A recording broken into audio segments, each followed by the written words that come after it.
Yes N glory YouTube channel के online platform पे एक बार फिर से आपका हार्दिक स्वागत है। बीएड फर्स्ट ईयर बाल विकास के अंतर्गत जो स्टैटिक्स का पार्ट है, हम स्टैटिक्स पार्ट को लेकर के चल रहे थे, आपको समझा रहे थे। अभी तक हमने माध्य, माध्यिका, बहुलक, मानक विचलन, रेंज और फिर उसके बाद सहसंबंध की गणना कैसे की जाती है उसके बारे में हमने चर्चा किया। आज हम एक महत्वपूर्ण topic NPC normal probability curve, normal probability curve यानी सामान्य संभाव्यता वक्र की चर्चा हम करेंगे। सबसे पहले सामान्य संभाव्यता वक्र होता क्या है? अगर हम सामान्य संभाव्यता वक्र की बात करें कि सामान्य संभाव्यता वक्र क्या है, तो हम ये कह सकते हैं कि यदि हम किसी जनसंख्या से या किसी भी जो न्यादर्श होता है, जो प्रतिदर्श होता है, जो सैंपल होता है, उस सैंपल की किसी विशेषता के आधार पे हम यदि उसका वर्गीकरण करें, जैसे हम कहें कि यदि व्यक्तियों की आय आय आयु, वजन वजन प्राप्तांक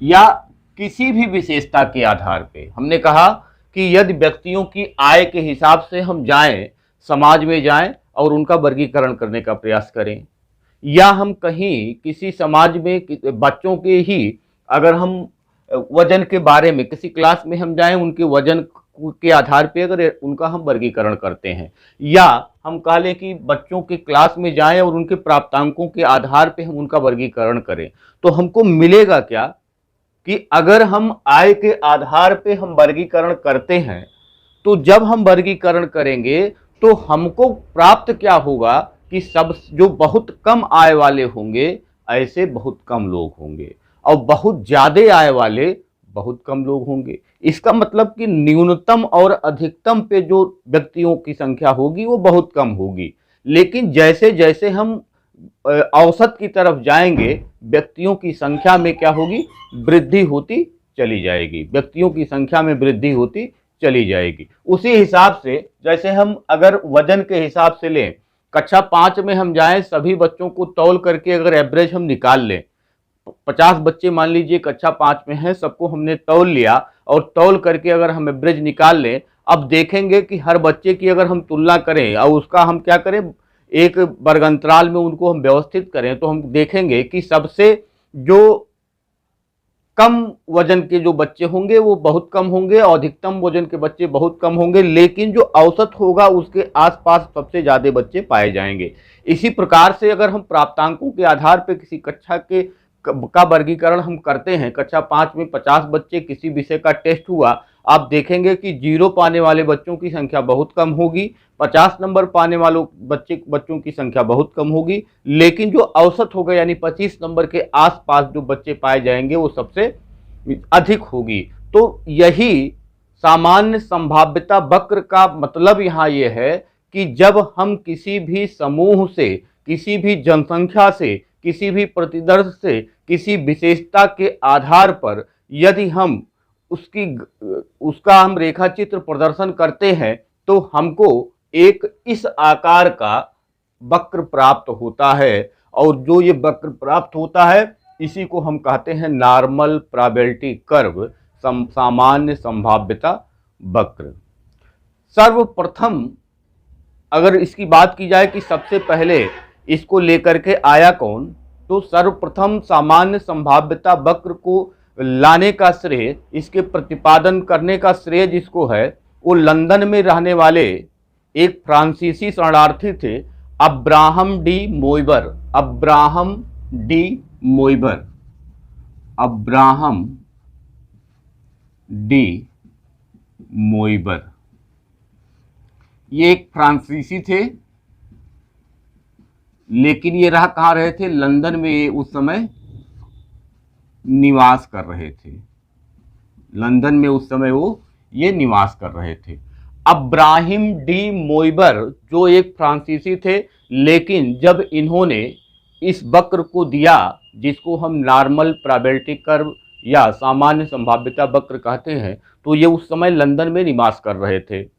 इसीलिए इस वक्र को कभी कभी कह दिया जाता है मोइबर वक्र के नाम से भी इसको हम जानते हैं, मोइबर वक्र के नाम से भी हम इसको जानते हैं। तो इस प्रकार से अब्राहम डी मोइबर ने सबसे पहले एनपीसी की व्याख्या की, एनपीसी को दिया, इसलिए इसको डी मोइबर वक्र भी कहा जाता है। परंतु इस वक्र का जो व्यवहारिक उपयोग होना शुरू हुआ, वो एक फ्रांसीसी गणितज्ञ थे जिसका नाम था गास, जिसका नाम था गास।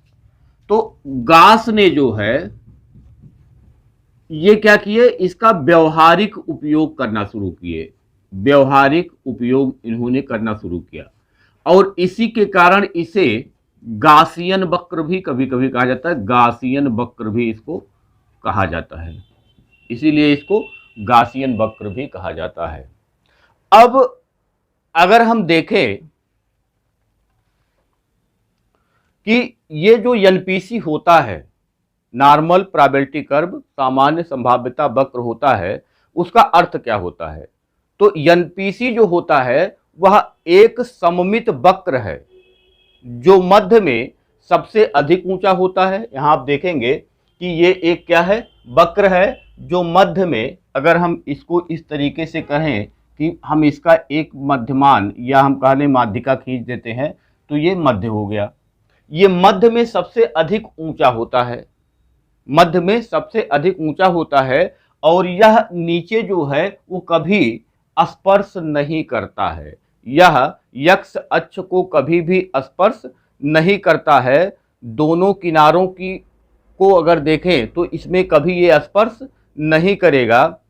तो इसका आकार जो होता है यह एक उल्टी घंटी के भांति होता है, एक उल्टी घंटी के भांति इसका आकार होता है। अब यहां यह भी बताया गया है, डी मोइबर और गास ने यह भी बताया है कि किस प्रकार से इसमें जो जनसंख्या होती है वो समाहित होती है, किस प्रकार से इसमें जो जनसंख्या होती है वो समाहित होती है। तो उसकी भी चर्चा हम कर रहे हैं कि यहां से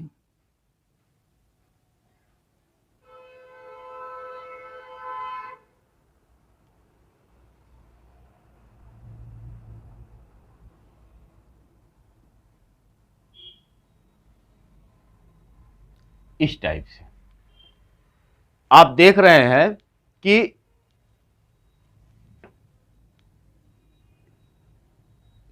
हम जनसंख्या का वर्गीकरण कर रहे हैं, हम जनसंख्या का वर्गीकरण कर रहे हैं कि अगर हम किसी जनसंख्या की किसी विशेषता के आधार पे यदि हम वर्गीकरण करेंगे तो हमको जो सबसे अधिक जनसंख्या मिलेगी वो 34.13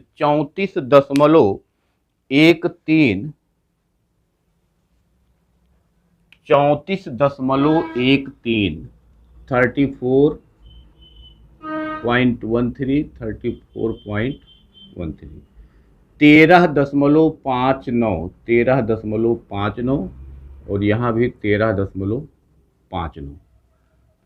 तो इस प्रकार से जो सबसे अधिक जनसंख्या दोनों तरफ हमको मिलेगी वो औसत के आसपास मिलेगी, वो औसत के आसपास मिलेगी, और जो सबसे कम जनसंख्या मिलेगी वो एकदम किनारे 2.15। अब यहां से हम देखेंगे कि जो सबसे ज्यादा जनसंख्या हमको मिलती है, जो सबसे ज्यादा जनसंख्या हमको मिलती है वो कहाँ मिली, यहाँ 0, यानी यही औसत है इसका, ये -1, ये -2, ये -3, ये +1, ये +2 और ये +3 हो गया। अगर आप सबको जोड़ेंगे, अगर आप सबको जोड़ेंगे तो आपको 100% लगभग पूरा मिलेगा। आप अगर जोड़ेंगे तो लगभग 100% आपको पूरा मिलेगा। ये हमने कहा कि जो 0 है ये मध्यमान है। एनपीसी में मध्यमान, माध्यिका और बहुलक तीनों एक ही बिंदु पे होते हैं, यानी यहां पे इसका मध्यमान भी होता है, यहीं पे इसकी माध्यिका भी होती है और यहीं पे इसका बहुलक भी होता है। ये इसकी विशेषता है कि यदि एनपीसी हम बनाएं, एनपीसी हम खींचें, तो इसमें मध्यमान, माध्यिका और बहुलक जो होगा वो हमेशा केंद्र पर स्थित होगा, यानी बीचों बीच स्थित होगा, मध्यमान, माध्यिका और बहुलक। यहाँ पे एक जो नॉर्मल क्वेश्चन पूछा जाता है वो ये पूछा जाता है कि +1 से -1 के बीच कुल जनसंख्या कितनी है, -2 से +2 के बीच कितनी जनसंख्या है, -3 से +3 के बीच कुल कितनी जनसंख्या है। ये क्वेश्चन पूछा जाता है जब आप कहीं पे इस टाइप की परीक्षा देने जाते हैं, जहां बहुविकल्पीय टाइप के प्रश्न आते हैं, ऑब्जेक्टिव टाइप के प्रश्न आते हैं, वहां इस टाइप के क्वेश्चन बनते हैं। यदि हम इसकी एक परिभाषा की बात करें तो जो गिलफोर्ड है उन्होंने परिभाषा दिया है कि एनपीसी एक गणितीय वक्र है जिसके वितरण का मध्यमान शून्य होता है। एनपीसी कहा है इन्होंने कि एनपीसी एक गणितीय वक्र है, एनपीसी एक गणितीय वक्र है, गणितीय वक्र है जिसका मध्यमान शून्य होता है, जिसका मध्यमान शून्य होता है। गिलफोर्ड ने कहा है कि एनपीसी एक गणितीय वक्र है जिसके वितरण का मध्यमान शून्य होता है और प्रमाणिक विचलन का मान 1 होता है, और प्रमाणिक विचलन का मान जिसके वितरण का मध्यमान शून्य होता है और प्रमाणिक विचलन